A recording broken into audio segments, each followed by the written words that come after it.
Nothing is quite as awe-inspiring as space is to me. Having never been there myself, shocker, I know, it captures the imagination of the masses like no other. But what is not to love? The mystery of the unknown, the human prowess to even get us there are all rather fascinating when you think about it. That is, unless you think about it a little too much and become one of those people that cannot believe that any of it has ever actually happened. The majesty and wonder that lies beyond the atmosphere is one that many have worked to reach, but the unfortunate fact is that this has also culminated in a few disasters in the same effort. Today we're going to be talking about the most notorious of these disasters and explaining what led up to the horrific events of January 28th, 1986. We explore the lives of the 7 people lost and the ramifications of what happens when an entity that has evaded any major catastrophes lets its success blind itself at the cost of human life? All systems are go. Countdown initiated. T-minus 10 seconds to liftoff on another episode of The Remedial Scholar. That's ancient history. I feel I was denied critical, need to know information. Belongs in a museum, bro.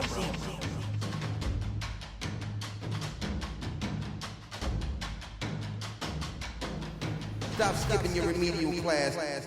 Welcome, everyone, to another episode of The Remedial Scholar. I am your host, Levi. If you're new to the show, thank you for joining me on this episode. I think it's going to be a good one. I like to think that every week, but I am enjoying the string of more modern history episodes. Before we get too far along, I want to ask the returning listeners, do me a favor, drop a review on the podcast wherever you're listening, Spotify, Apple Podcasts. There's third-party apps that you can do it on. It is one of the easiest things you can do to help the show out, pump the show up in the algorithm so more new people can find it. Why wouldn't you want new people to listen, right? Another thing you could do is share it with your friends. That would enable them to learn about it, and then you could bug them and talk to them about all the stuff that you learned in the show, and they'll be like, hey, I listened to that too, and let's talk about how handsome Levi is. Beyond that, word of mouth is everything, and that's the most helpful, is just word of mouth. So anyway, on to the topic at hand. We are in the 20th century for like the 6th episode in a row, but the more I dig into things like this, the more I realize that there's a lot of history that was just right there that we just don't know a lot about, especially if you're in my generation. I know that this topic, the Challenger disaster, has been covered in a few documentaries and podcasts, but I also know that I only ever sought them out because of my own personal interests, and not that it was like something that really kicked up and was super viral, like a Netflix series on Jeffrey Dahmer or something like that. Like, realistically, it's just me wanting to know more about it. And I missed knowing about this event in person by like 12 years, if you think about it. Had I been born in 1982, I would have been in school in 1986 and probably have seen this live because it was shown live in schools because a teacher was on board. And that is one aspect of the story we're going to get to, but I wanted to preamble a little bit more, because there's more ancient history coming down the pipe, but I don't know, topics like this are very fascinating, and I always wanted to learn about the Challenger disaster specifically, for a long time, so I hope that translates well. And there's definitely a weird gap for some of us, especially for people born in the 90s, where we're missing like huge, big events by just a few years, the Soviet Union collapsing, the Berlin Wall falling, Chernobyl, all these different things that we're like, how was this right there? Like, we almost witnessed it, but we didn't, right? And there are also too recent to be put in a lot of our history classes. So it's kind of just like this weird area where we don't really get any of the information unless we learn about it from a TV show or a podcast. So you're welcome. Yeah. So the specifics in this topic, the Challenger Space Shuttle and the white-collar crime kind of aspect surrounding it, is a precursor to some of the other things that we have seen lately in the quality control and in the failure of some of the Boeing parts, resulting in some less than stellar public relations, but more importantly, safety issues. The Challenger disaster is also reminiscent of another Cold War incident, one which was much worse objectively, which was also started with a C as well. Chernobyl, which I had mentioned a couple seconds ago. If you ever watched the fantastic HBO series of the same name, during the trial after the events of the nuclear reactor failing and several redundancies in place also having failed, and in this trial, Valery Legasov describes why the reactor was essentially doomed and how it failed so spectacularly. And when asked by the judge, he responds that they did it that way because, quote, it's cheaper. In my mind, the difference between these two events is that Chernobyl happened because the Soviet state did not fund things well. And honestly, still don't. But they preferred to spend money on other things, or maybe it was just extorted by the powers that be. In cases like Boeing now and the Challenger then, deadlines are what are to blame. Deadlines make dead lives when you really force safety to skirt around what is right. You don't pull parts from a defective parts bin and then place them on a vehicle you would trust to carry 300 people, thousands of flight hours and whatnot. And the same is the case when you learn about the potential hazards to your $5 billion spacecraft and the lives of those involved and their loved ones' well-being. So with that, let's get into it.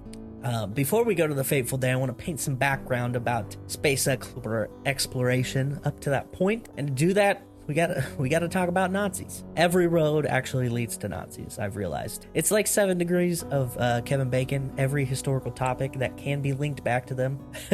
Whether it was Nazis claiming to be descendants of Greek or Roman or Norse warriors, or Nazis trying to assassinate someone, blow something else up, I feel like it always comes back to these losers. Iron Man 3, how's that for a left turn?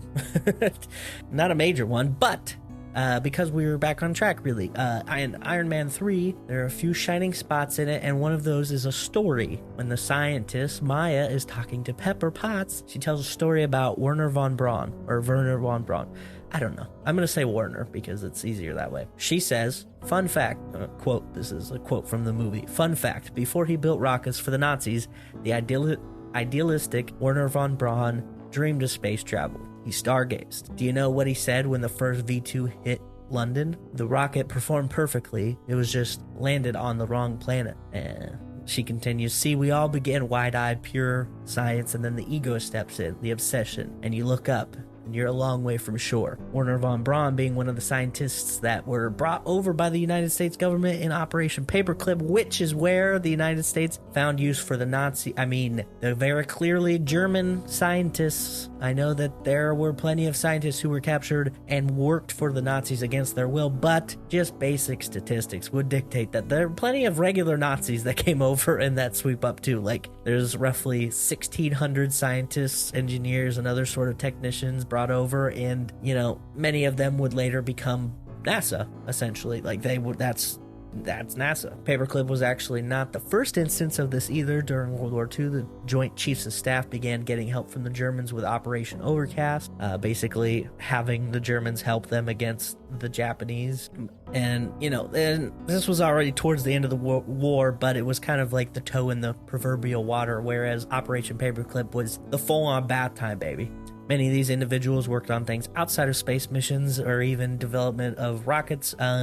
Many of them worked in medical fields, engineering, automation, civil engineering, different things like that. And, as Operation Paperclip had a predecessor, NASA did too. The National Advisory Committee for Aeronautics was established in 1915 to research aviation and aeronautical breakthroughs that would last until NASA was founded as well. Before dreaming of space exploration, the NACA was focused on missiles and getting aircraft to fly at supersonic speeds. Let's go Speed Racer. The rocketeering would inspire and give way to the interest in spaceflight, that and the Russians kind of forcing their hand after the war. The Russians, all things considered, really did beat America in most of the space race, which was the Cold War's more memorable contribution. I do often think about the effects of having former Nazi parties in positions like NASA, and though, who knows where else really, but and the effects of that on post-war McCarthy era in America, like the Red Scare, communist Russia. Obviously not the best place to live, and the Soviet government was not nice to its people most of the time, but the immense power struggle had to be fanned by some of these German scientists, and talking in the ears of the government officials, interacted with them. I don't know. It's just something I think about. It doesn't really have anything to do with this, but the Soviets, sent out Sputnik in October of 1957, 100% influenced the birth of NASA in less than 1 year's time. Officially, birthed in June of 1958, and took the reins on space exploration. That same year, the Air Force canceled their plans for the mission called Man in Space Soonest. If you were paying attention, the acronym spells miss.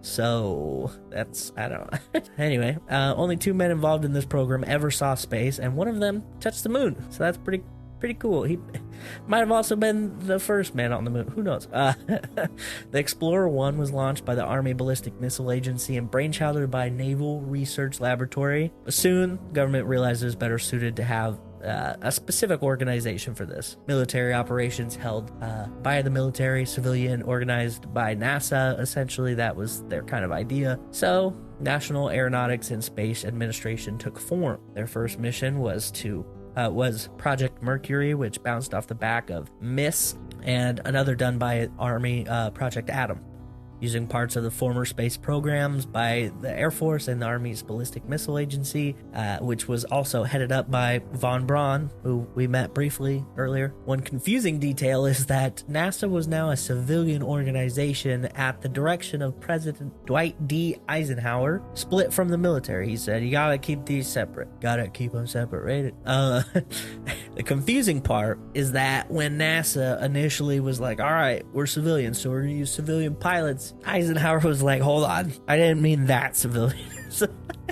The pilots were all military pilots. These pilots are known as the Mercury 7, the first American astronauts: Alan Shepard, Gus Grissom, Gordon Cooper, Wally Schirra, Deke Slayton, John Glenn, and Scott Carpenter. So, some big hitters. In May of 1961, Alan Shepard became the first American to enter space during a suborbital flight, but the Russians beat us.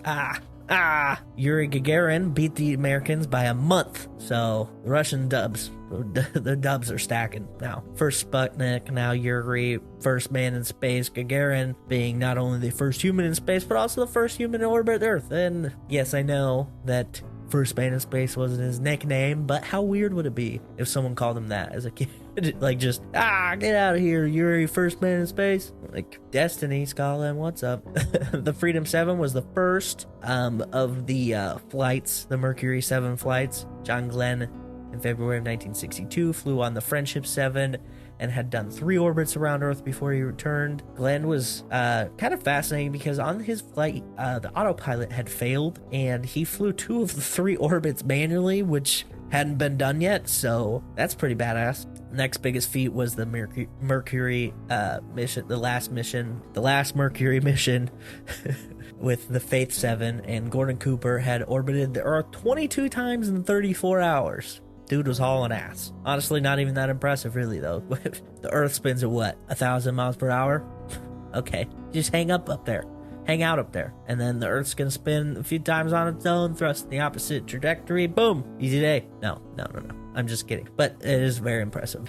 All right, so we have the Mercury missions, and the Mercury missions and the subsequent Apollo missions use what are called these space boosters. They're rocket boosters. The Atlas booster was the one that kind of bridged the gap from Mercury into Apollo. And if you've seen model rockets, like you've seen varied versions of these things, they're long cylinders, and then the capsule is at the top.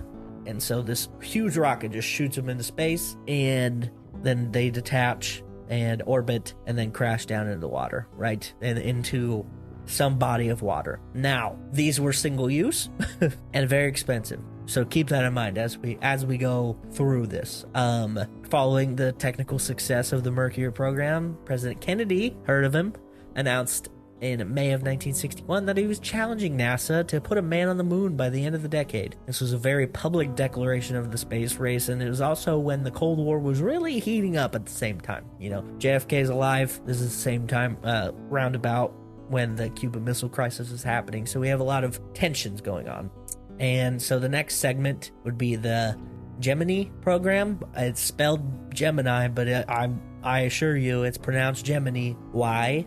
I don't know, but and it bothers me. So we have Project Gemini, the United States' second human spaceflight program, conceptualized in the early 60s, serving as the bridge between Mercury and Apollo, and Gemini was actually it's a two-man space mission. So you have the first one, which was just one guy going up, then the Gemini, which is two, and Gemini, for those of you who don't know, that's the twins, right? The Greek something.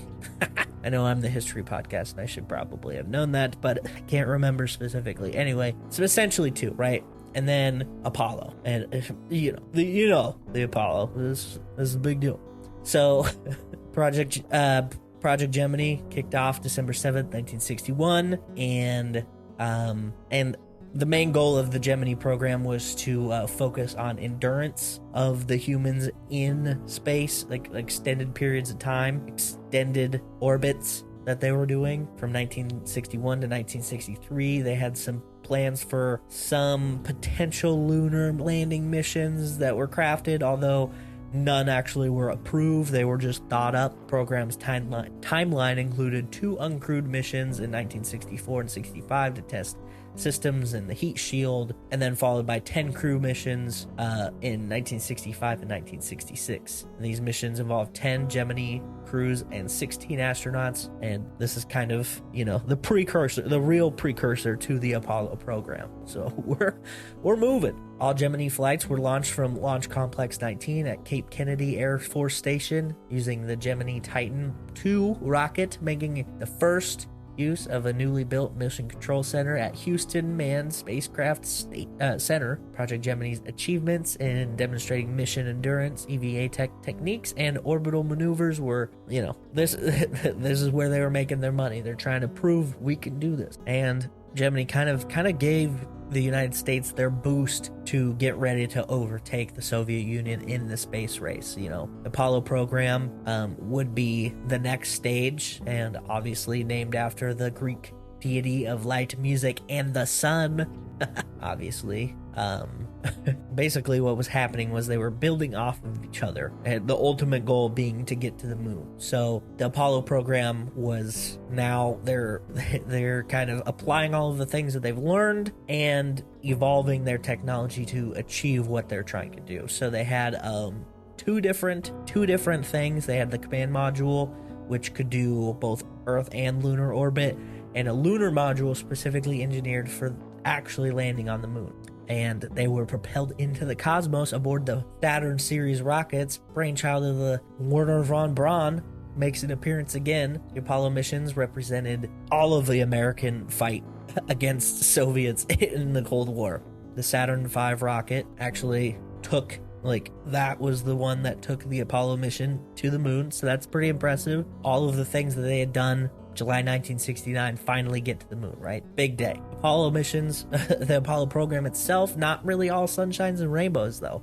The Apollo 1 actually resulted in the deaths of 3 astronauts during a training evolution. In October 1966, NASA announced that all crewed Apollo missions would carry a small television camera to broadcast live from the command module to monitor the spacecraft's instrument panel during flight. The Apollo 1 crew, led by Grissom, received approval to design their own mission patch. The Apollo 1 spacecraft was larger than the predecessors, also more complex. There's a lot more going on, had a lot more design into it, and it had a lot of flammable materials in it. That's, obviously you don't want that. That's not good. But despite this, they're like, we can make it happen. And the crew was not super pumped about it. Actually, I found in my research, a kind of a dark picture of the crew praying, and they left a note to the engineers. Essentially, they're like, we're praying to make sure this is gonna work, and it didn't. But some of they were just doing some testing, really, and they would do chamber tests. They would do different plug outs is what one of the tests that actually was intended to simulate launch conditions, and a fire broke out in the command module, which claimed the lives of astronauts Grissom, White, and Chaffee. The investigation into the accident also showed, electrical faults and the pure oxygen atmosphere, flammable materials, and the hatch design, which prevented quick escape. So the accident naturally led to significant political fallout, with congressional inquiries, NASA's management, and contractor selection. In response, the Apollo program, they kind of overhauled everything. They redesigned the hatch, they changed the cabin atmosphere, introduced some safer materials, all of these things. They were trying to really turn the corner, like learn from their mistakes. And all of those things would take Apollo 11 to the moon. The Apollo flights stretched all the way until Apollo 17, the program's final flight in December of 1972. That flight came with relative ease, and it was the last time NASA had men on the moon. It was kind of the perfect mission to give way to their next phase, right? Their last send-off. They're like, all right, cool. NASA achieved President Kennedy's goal of putting a man on the moon, and what was next? Well, they really weren't thinking that far ahead. Like getting man on the moon was the big cheese. That was what they were going for, and they kind of tunnel vision themselves out of thinking ahead. But they only had one loss of life during the testing of Apollo 1. All of the other ones relatively successful, right? During the 60s, one of the things that they were thinking about was, well, hey, we're doing some prototypes with flying, like actual flying prototypes. And if we made those large scale, we might be able to do some reusable kind of action, right? We could use rocket boosters, strap them onto an airplane-like device, and then let it coast in and land it. And that's a reusable thing. We don't have to spend all this money, right? And, beating the Soviets to the moon kind of put all their eggs in that basket, like I said. And, this was like the next big thing. They're like, okay, well, we spent a lot of money. We did all of this, and now what can we do? We can make it more effective. We can more cost effective. So some prototypes were developed. Some actually were scrapped. Some made it to actually be produced, a couple of them. But 1966, formal plans went into place to make NASA's next move one of reusability and economic stability in the programs. In 1968, NASA announced their plans to produce a vehicle that can be launched and flown back into the Earth's atmosphere and landed like an airplane. The design and subsequent contracts were doled out in phases. So like when a government organization is looking for a new thing, they rely on companies with vast resources to brainstorm things and submit bids for them. Another major difference is that all of the missions beforehand, NASA scientists were designing NASA projects. They would contract companies to build them, but like Wernher von Braun and people like him were designing and constructing prototypes and the things they used. And this changed, and now contracts to civilian companies were the way things got done. And I think this is, it's not necessarily a bad thing, but it does kind of paint the picture of how America was changing how they did things. Like, it was less like organizational production and more, we're gonna do this in a cost-effective way. We're gonna send people, have those people build something and bring it back to us, and then we're gonna use it. And I don't know, it's different. It's a different way to do that. It's companies are contracted to the government, are usually crazy expensive, and are done in very cost-effective ways. So they're making cheap things, and they're charging the government a lot of money. And I say this having worked on aircraft that McDonnell Douglas and Boeing had built. So, the space program was envisioned by NASA, as I mentioned, in the late 60s, and that was their next step. The initiative led to the establishment of the Space Shuttle Task Group, which envisioned a versatile shuttle capable of carrying out a variety of different missions, including satellite deployment, space station support, collaboration with the Air Force, and extensive design evaluations. NASA opted for a shuttle design that included a reusable orbiter, which is the actual plane itself, and solid rocket boosters coupled with an expendable external tank, balancing goals of reusability, operational efficiency, and the capacity to carry larger payloads. And this was they were trying to make space exploration more sustainable, commercially viable, and offering cargo space to private entities, marking, this change from we're just trying to get out there and explore to now, well, we might be able to make some money. So the Space Shuttle program got a green light from old Tricky Dick, President Richard Nixon, in 1972. And Rocketdyne developed the main engine for the Space Shuttle, and North American Rockwell to embark with it to construct the orbiter, the plane itself. The external tank and solid rocket boosters were awarded to Martin Marietta and Morton Thiokol. Remember that name though, Morton Thiokol. Solid rocket boosters were also fueled by a solid propellant, which differs from liquid propellant in that they could not be turned off. So just know that. It's when I watched a video talking about it, they spoke about how this essentially, like, it burns until it's out of fuel, which is roughly 2 minutes with the Space Shuttle. Specifically, the construction of their prototype orbiter, initially named Constitution but later renamed Enterprise in honor of Star Trek's Starship, began in 1974. Enterprise served as a test vehicle, allowing NASA to refine flight and structural designs without risk of launching into space. And they had some challenges, but eventually, they were able to put everything together. And in April of 1981, the Columbia was the first shuttle to officially launch. Piloted by astronauts John Young and Robert Crippen, the STS-1 was a monumental test flight that validated the shuttle's design and performance in space, the harsh environments of space. The shuttle was declared operational, marking this new era, the new era of space exploration. The achievement excited many, and the American people were also very interested in this new thing. Until this point, spacecraft were splashing down the ocean away from everyone, but now it could glide down and land on a runway where people could gather and then cheer as the astronauts come back to Earth. The promise of NASA was to make space travel more accessible as well, foregoing complete military crew, adding scientists to the roster of the shuttle crews. NASA was also very interested in improving their view from the public, which meant that they began to diversify.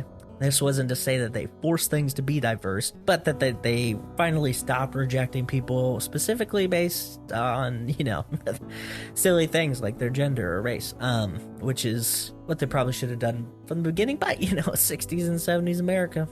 After their first successful launch, there were plenty coming down the pipe. They had 2 launches in 1981, 3 in 1982, 4 in 1983, 5 in 1984, and 9 in 1985. If you're sensing an increasing pattern, you are correct. And this was not a coincidence. NASA was trying to launch as many as possible.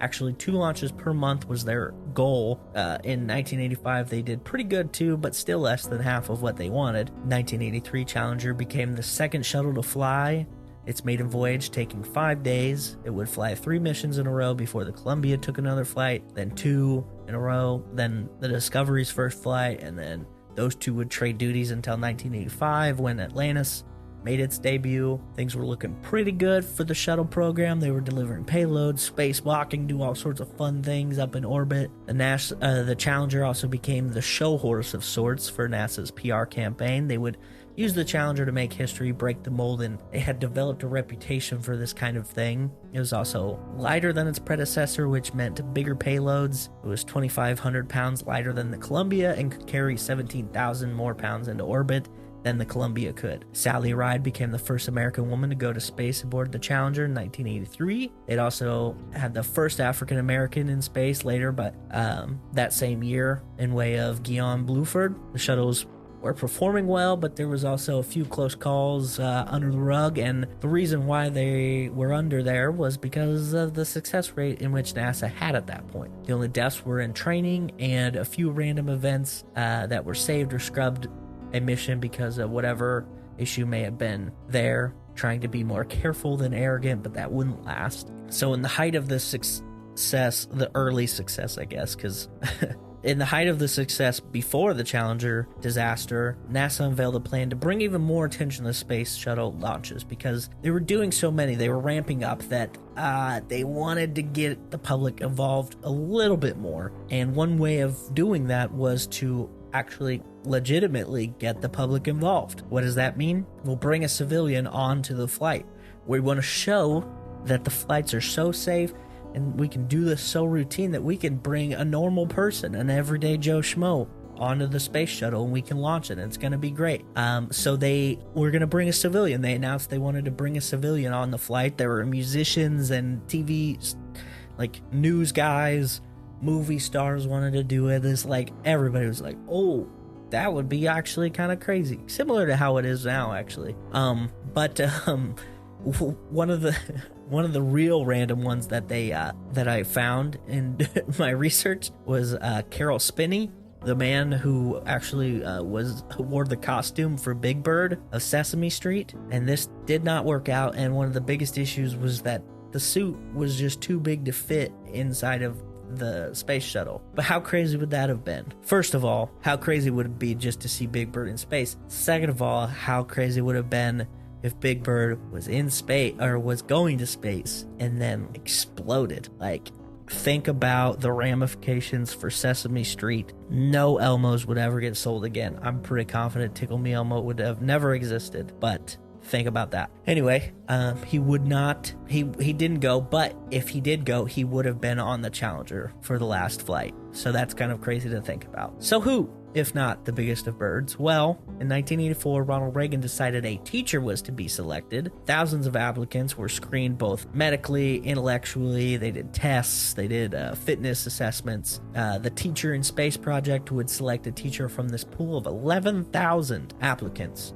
train them to be ready for space, and also make them a payload specialist, which would operate in a limited capacity. But the teacher would also do a couple live lessons while in space, which is awesome. By 1985, NASA had dwindled the 11,000 to 114, and then 114 to 10, and then finally Krista McAuliffe was selected out of all of them, with Barbara Morgan as the backup in case Krista became ill or something that would prevent her from being able to go up. Also, side note, in one of the documentaries I watched, they were talking about at a certain point in the pre-launch buildup, the astronauts are quarantined. She's riding a bike, Krista's riding a bike, and she's like, I'm in quarantine, stay 6 feet away from me. And it gave me flashbacks to 4 years ago.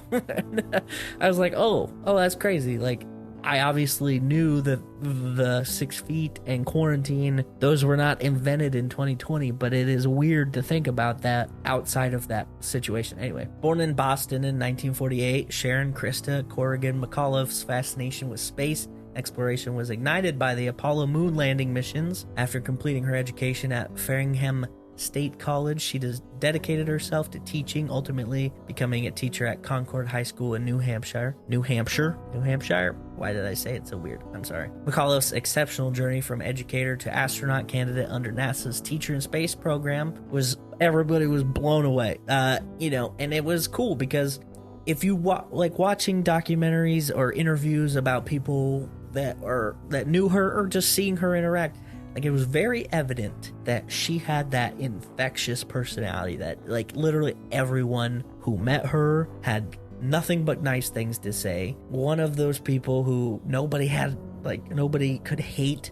Like, she's just witty and smart, and she's like, she's serious, but she's got this, like, casual demeanor, right? Everyone who knew her was not surprised that she was chosen. That is probably the craziest part to me. They were like, she's so awesome, obviously they're gonna send her to space. Like, I love all of my friends, but there's probably only like 2 of them that I'd be like, I could see it. I could see them sending her to space. Like, and that's not a dig on them. It's just thinking about the ramifications of going to space. It is wild to think about. But other people on the shuttle with her: Richard Scobie, Michael Smith, Ronald McNair, Ellison Onizuka, Judith Resnick, and Gregory Jarvis.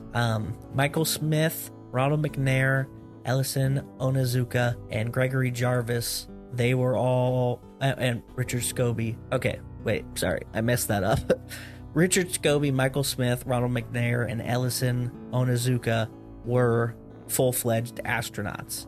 Gregory Jarvis worked for Hughes Aviation and was a payload specialist on this mission as well, but he was not a full-fledged astronaut. And I think Judith Resnick was one. I can't remember.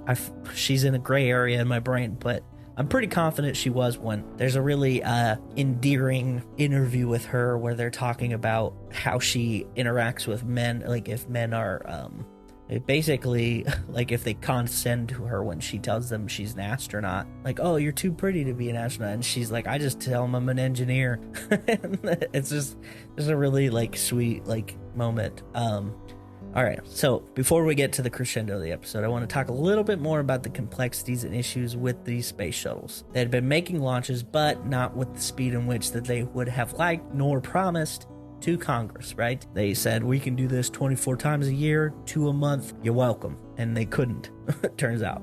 The frequent flights were still hammering out some of the kinks of the space shuttle. It's relatively new. Official flights only had 23 under their belt, and there were things that some of these contractors who were building the parts and for the launches were finding. Morton Thiokol had actually been tracking an ongoing discrepancy in the retrieved rocket boosters that they would fish out of the water after launches. Like I said, they're trying to be a little more economic in their decision making. They are building these things to be picked up and repaired and then sent back out, right? So Morton Thiokol would take these boosters out of the water and making notes about some of these issues, and NASA had begun to look into and investigate the issue as well. The issue being these O-rings that were used to seal the segments of the rocket boosters. If you look at the rocket booster, it's like a bunch of cylinders, like shorter cylinders clamped together. And what they would do in these joints is they would put 2 O-rings, one as the effective O-ring and the other as a backup, and then they would put this putty in there to seal it from any fluids leaking out or anything bad happening.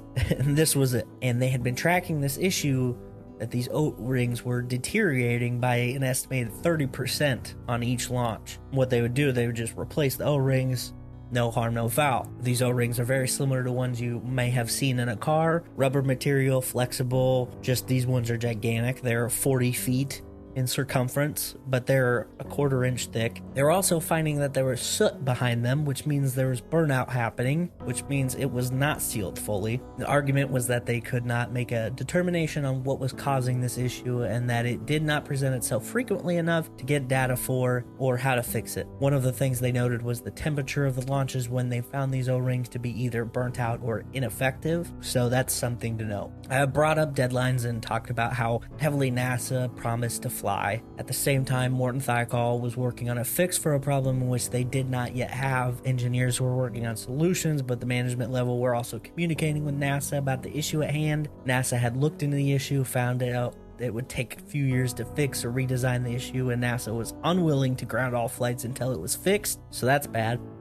Lawrence Malloy, a manager at NASA, felt as though the schedule must be kept. If the schedule's not kept, then they could lose their budget, and if that happened, they didn't know what would happen, so NASA kind of okayed the waiver to continue flights while acknowledging this ongoing issue that Morton Thiokol engineers had presented. So the technical issue wasn't going to prevent the launch from happening, but there were a few other things that caused delays. The first one was the launch prior had been delayed, so delayed the subsequent launch. Another launch of the Challenger was delayed due to the launch window being missed because of stripped out fastener that needed to be drilled out. Another was a storm front that was approaching, and they felt that it was going to cancel it, and the storm front ended up moving in way later than what they thought, so they could have launched then. Adding to that missed launch, the vice president George Herbert Walker Bush was going to attend, but then he found out that there was bad weather, so he didn't bother to come. And some believe that he, being the potential viewer, and said, I'm not showing up, that just was like, okay, I guess we'll just delay it again. So the crew's anxious, America was kind of bored, still excited.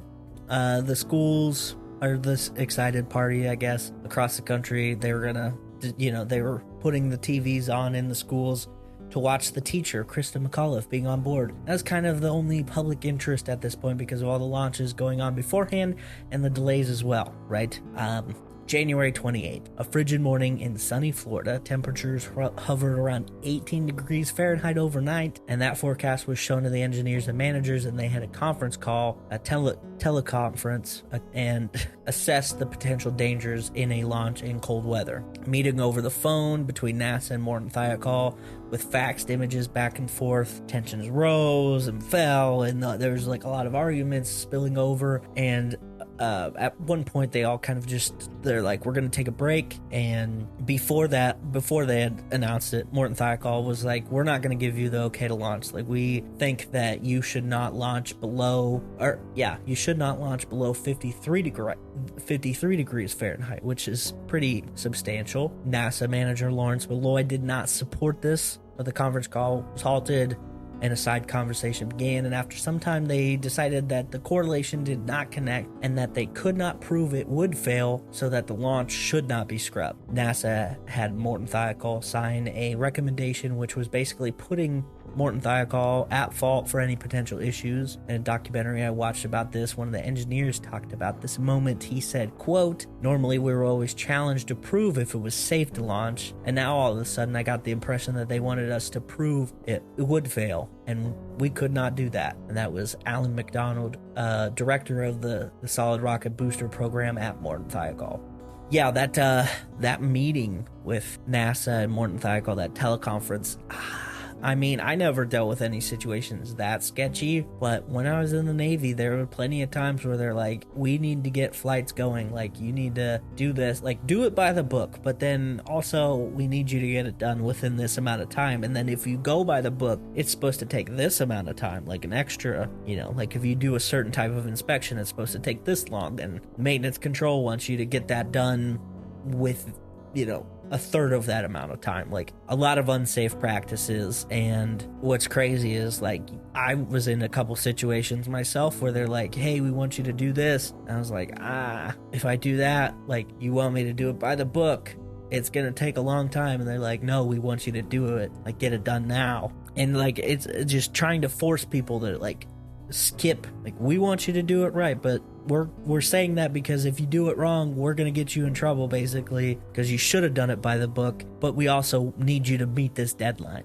And this whole, like, that's how it makes me feel. It reminds me of those moments of my service. But anyway, January 28th, as people begin to approach the shuttle, which was poised for launch, they found that the lower section of the shuttle and boosters and fuel tank were covered with ice and icicles, like sheets of it. The water suppression system had been turned on overnight to prevent the pipes from bursting because it was so cold, right? And they had to delay a few hours to break ice off of the shuttle. And many were very convinced that this flight was not happening. They were wrong. The crew began to make their way, say their goodbyes to their loved ones, and were transported via a van to the shuttle launch pad. They climbed into the gantry, into the shuttle, and were closed into the shuttle. Schools all over the country aired the coverage to finally see the teacher go into space. The launch sequence starts, and soon sparks are igniting underneath. After 10 seconds, engines begin to ignite, and the shuttle lifts slowly from its pad. If you watch the video, it is kind of crazy.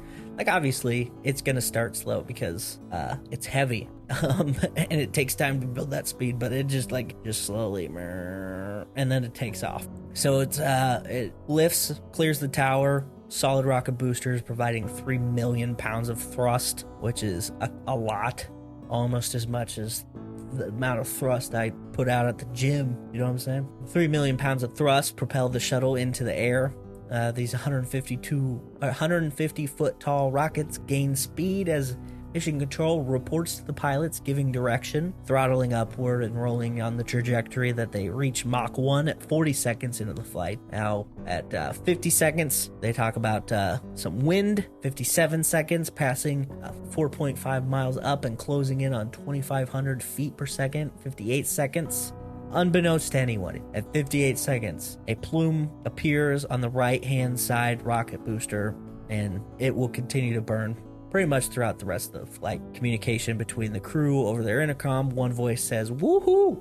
at 60 seconds, while the pilot, Mike Smith, says, "Feel that mother go." The plume on the right tank is now burning into the fuel tank. The shuttle is now being hit with high winds, as I mentioned. A wind shear, specifically. Wind shear is a very aggressive, high-altitude wind gust. At 64 seconds, the plume grows and changes in shape, which indicates that it's spreading. Data shows that at 65 to 66 seconds, the pressure in both the right-hand rocket booster and the fuel tank drop exponentially. The logs also note that the pilot, Smith, would not have had time to react to these readings since they are within seconds of one another, and even if he had, there was literally nothing they could have done anyway. The flame plumes begin to merge and even wrap around the entire joint of the solid rocket booster at 67.6 seconds. At 70 seconds, mission control guides Scobie and Smith to throttle up. Scobie returns Roger, go at throttle up. Over the next few seconds, a large fireball flares up and data shows that lateral acceleration at 72.5 seconds and at 73.1 seconds, an internal pressure drops and a major glaring flame is evident now to the cameras watching. At 73 seconds, Smith's final transmission was "oh no," and less than a few tenths of a second later, a bright flash is shown and the fuel vapor and fireballs show from the flight. Static comes over the intercom and the ship breaks apart completely. No sound was heard from the ground, which is a fascinating detail. I found that the news stations actually added in a sound of an explosion into the footage, which is kind of messed up. As the explosion happens, the two rocket boosters shoot off in different directions, still burning as they flew. They kind of do this like weird spirally thing, but they go in opposite directions. And you can't really see it watching the video, but you can see in pictures. The whole thing broke apart, right? The fuel tank exploded, it broke apart. All of the vapor expanded. It completely disintegrated. The actual shuttle itself did separate from everything, and you can see in a still picture of it flying away in its continued trajectory or similar, right? The shuttle lost oxygen. It is believed that the crew had then passed out as the shuttle flew for another 2 minutes 30 seconds, 2 minutes 45 seconds before plummeting into the Atlantic Ocean at 200 miles an hour. They would have passed out before the impact, but there's no way to know for sure. 3 of them did activate their emergency oxygen packs after the shuttle broke apart. The shuttle would have received 200 G's of deceleration when they hit the water, which is essentially like that liquefied the bodies inside of the cabin. Another thing to note is that the crew deck, it's not like a starship deck on like a movie set or anything. The shuttle was 3 decks, think like floors tall. The pilot and commander, Smith and Scobie, sat on the flight deck where the windows are, and the rest of the crew sat in the mid deck, the cabin illuminated by control panels, lights, and the like. When the breakup happened, they lost all power, and those crew members had no earthly way of knowing where they were going. The roaring rumble of rockets that soon broke away, and then it was quiet except for the sounds of wind on the hull of the shuttle and the drastic change in direction. Terrifying until the lack of oxygen and G-force hopefully rendered them unconscious. At the viewing pad, where families and excited members of the public watched the launch, the announcer giving a play-by-play to the confused onlookers. The people were not even sure what was happening. At first, the original thought was that this was the breakaway. This is when the rocket boosters break off and the shuttle keeps going, right? But then the announcer told them that what had happened was not what they were wanting to see. People began to panic, cry, stare in disbelief. Wives, husband, parents of all on board are there with one another. Krista McCullough's parents and her sister were there to watch. I can't even imagine. At 5 minutes after launch, Mission Control locked the doors to all inside, and they began to prepare the data for analysis of the incident. When NASA, pretty much anytime there's a aviation issue, you lose a plane, some kind of major incident, nobody goes home like that. You don't get to go home and come back energized and ready to figure out what happened. It's we're gonna stay here and pull all of the data that we have and understand why what happened. It was twofold, because you have people who were in the room with this fresh in their mind, but also kept any information from leaking out. All the data I spoke about during the flight came from the control room, and that is, the type of thing they began to look at. Meanwhile, national news picked up the story, and people began to find out nationwide what had happened. The families of the crew were brought up to the crew quarters. Disbelief set in for some, acceptance for others. As a NASA official told the husbands, wives, and children that nobody could have survived that incident. It's at this moment one of the wives was approached by a doctor in the room, and she tells this story, quote, "The doctor said, 'Can I give you something for the nerves?' And I told her, 'I'm not nervous. If you give me something for heartbreak, I will take it. But I'm not nervous.'" And that is Jane Smith, wife of the pilot Michael Smith. And that is just a heartbreaking quote if I've ever heard one. Anyway, the fallout from the disaster reached nationwide fever pitch. I mentioned the news picking up the story and then adding in the explosion sound effect as they showed the footage, and I still haven't decided if it's awful or not, but I don't like it. The following day was actually supposed to be the State of the Union address by President Ronald Reagan, and he postponed it, but did address the nation about the disaster. And in his speech, he spoke about the crew, how they were heroes, and that missions would continue and more flights would go on. His final words of the speech were, quote, "The crew of the Space Shuttle Challenger honored us by the manner in which they lived their lives. We will never forget them, nor the last time we saw them this morning as they prepared for their journey and waved goodbye and slipped surly bonds of earth to touch the face of God." Immediately after, NASA and the Navy began a recovery operation for the shuttle and the rocket boosters. With a debris field so massive, the search was pretty arduous. The shuttle broke apart almost 46,000 feet in the air. That was pretty far up, but then also when the inertia of it propelled forward as well. A 426 square nautical mile range was given at first, depths ranging from 70 to 1,200 feet below the water to find the wreckage. It wasn't until March of 1986 that they would locate the remains of the crew in the crew cabin. As I stated, they were essentially liquefied from the impact. Sitting in the water that long didn't help either. Some body parts were identified and returned to the family, but the vast majority of unidentified remains were buried at the Challenger Memorial. The identified remains of Richard Scobie, Mike Smith were buried at Arlington National Cemetery. Ellison Onizuka was buried at National Memorial Cemetery of the Pacific in Honolulu, Hawaii, his home state. Ronald McNair was initially buried at Restlawn Memorial Park in South Carolina, but moved later to Dr. Ronald E. McNair Memorial Park. Judith Resnick was cremated and her ashes scattered over water. Kristen McAuliffe was buried at Cavalry Cemetery in Concord, New Hampshire. Gregory Jarvis was cremated and his ashes were scattered in the Pacific Ocean. Story does not end there, though. As the public learned more about the disaster and as news shared more and more, people wanted answers, and NASA had plenty of data to go off of. Surely they knew what happened. There were public fears of terrorism, sabotage, you name it. Part of this was the direct response by NASA when the press stormed NASA's press room. There's no real contingency plans for this. NASA locked all the engineers and people in mission control, but they didn't really know how to handle this situation. This is also kind of telling of their cockiness leading up to the moment, right?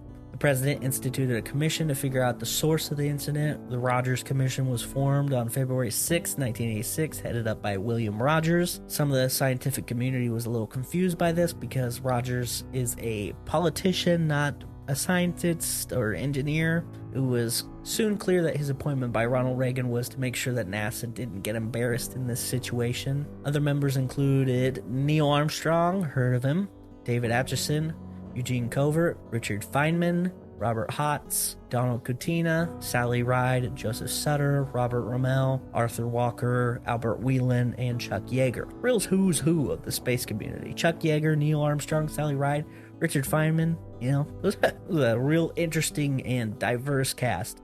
The commission held hearings which lasted 4 months. At the beginning, it was clear that Rogers was trying to push NASA into a safe zone and deflect some of the questions for them or allow them a little more freedom with evading some. At one point, a whistleblower reported to a paper about some of the issues that they had been having or tried to prevent the launch from happening, and this caused the commission to go private for a meeting, and the next day they would do the public version essentially, and they would let NASA kind of defend this issue. Enter Richard Feynman, a Nobel winning physicist, and he would make things interesting.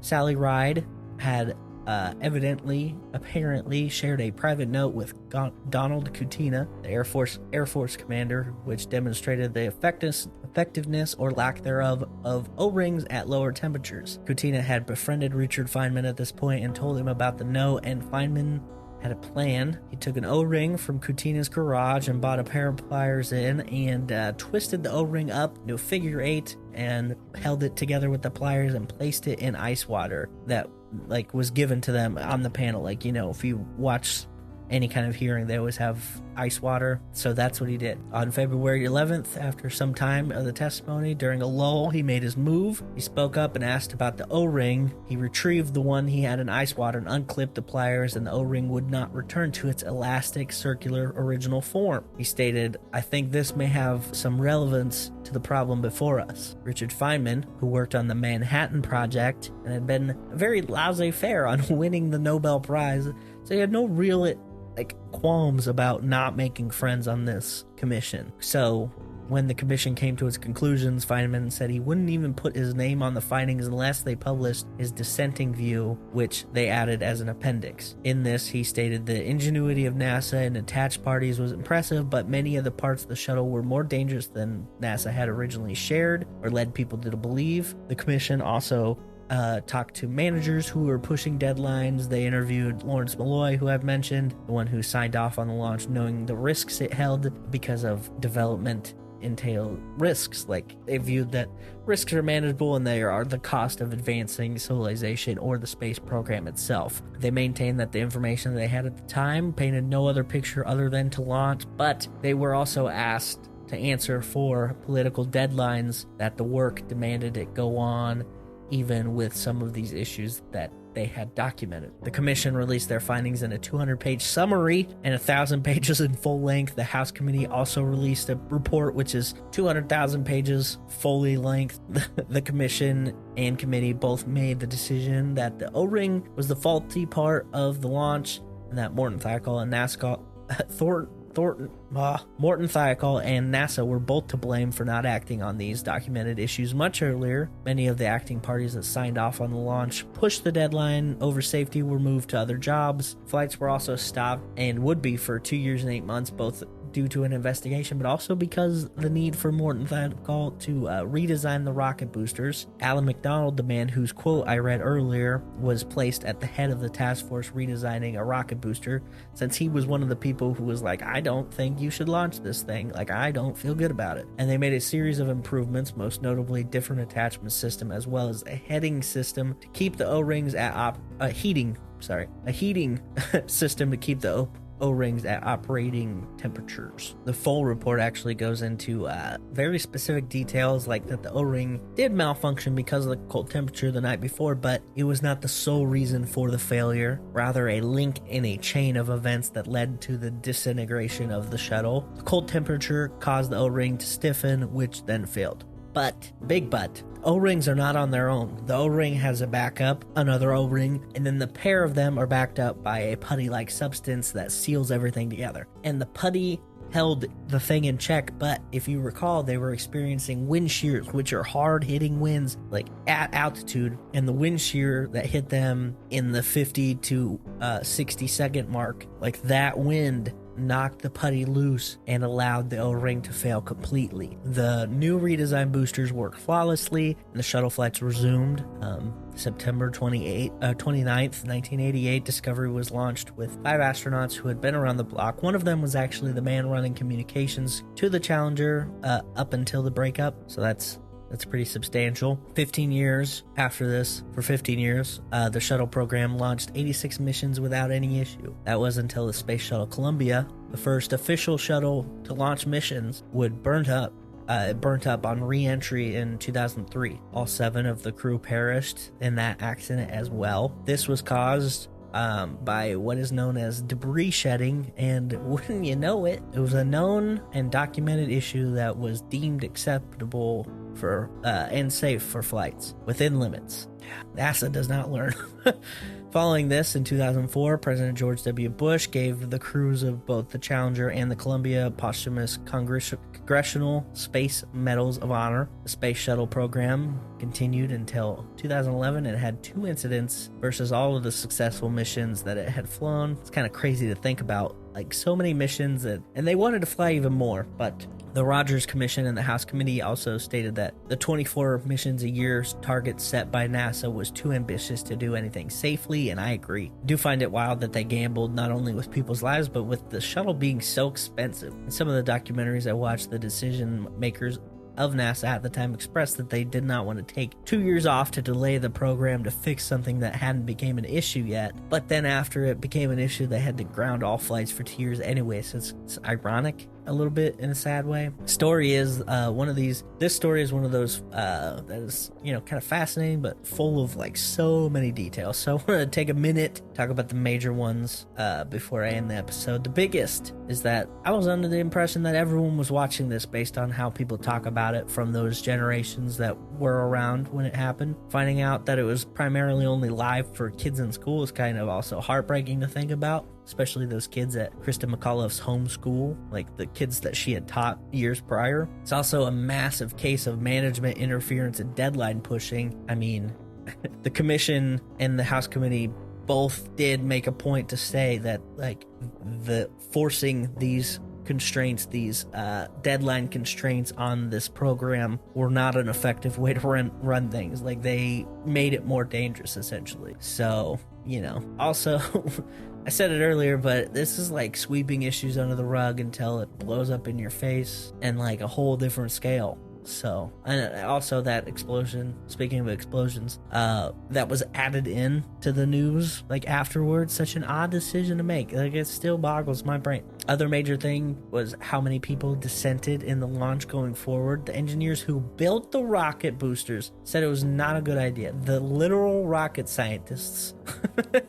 And they just shrugged it off. They're like, I guess it's okay. You guys, what do you know? It is tragic, that the lives lost resulted from this. But it's so easy to sit, with our retrospective lenses and say they should have done this, should have done that, could, shoulda, coulda, woulda. But I think this is one of those cases where the evidence definitely points that they could have done things differently on several instances. You can like specifically point to this thing and that thing and this thing and go, you should have done that. If you would have done this, would have been fine, but you didn't. Way to go. So I don't know. The rockets came back with damage to the O-rings. They should have known then that they needed to find a fix, but they did not. They got too cocky.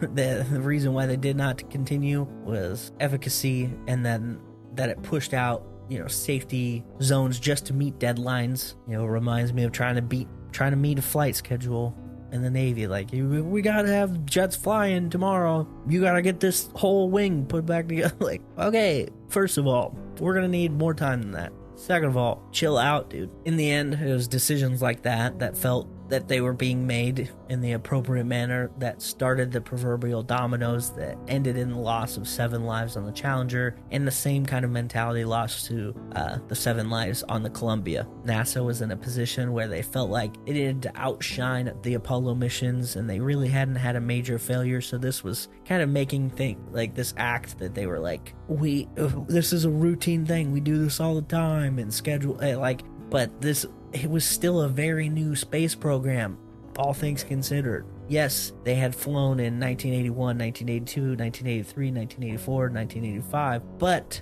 they had only had 20-some flights under their belt, and each craft, like the Challenger, I think only flew 10 times. So really, that's a whole lot of kinks you got to work out on such a complex machine like that. Anyway, it's a lot of information. I hope that it was as interesting to you as it was for me. I wanted to put in some NASA history that can make this a little more multi-dimensional, but if you feel like it was too much information, please let me know. Go to the podcast Facebook page, Facebook group, comment on the Instagram or YouTube, do those things. I do appreciate any feedback I can get. If you want to suggest a topic, go to those same places or go to the link tree, which is in the description, and click on the topic suggestion button, and I will add it to the list. Thank you for listening to the Tale of the Challenger space crew with me. Thank you for your continued support.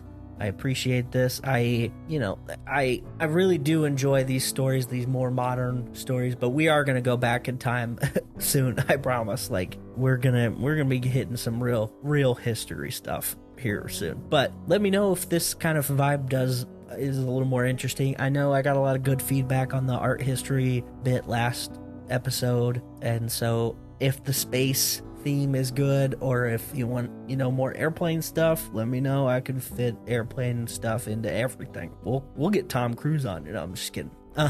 Anyway, thank you also for supporting me with this loose release schedule. I know it's been a little arduous at best, but I do appreciate it. I look forward to feedback from this episode from you guys, and providing the best episodes I can moving forward. So yeah, with that being said, I guess don't let your bosses push you around for deadlines. All right, if you feel like you can't get something done within a reasonable amount of time, don't let somebody force you into a small time constraint, because that is not a good way to handle things. People get stressed, mistakes get made. Honestly, the more pressure you put on somebody, the more mistakes they can make. So, and then you have to rework, or you could create a disaster. So don't let people do that. That's all I have today. We'll see you next time. Bye.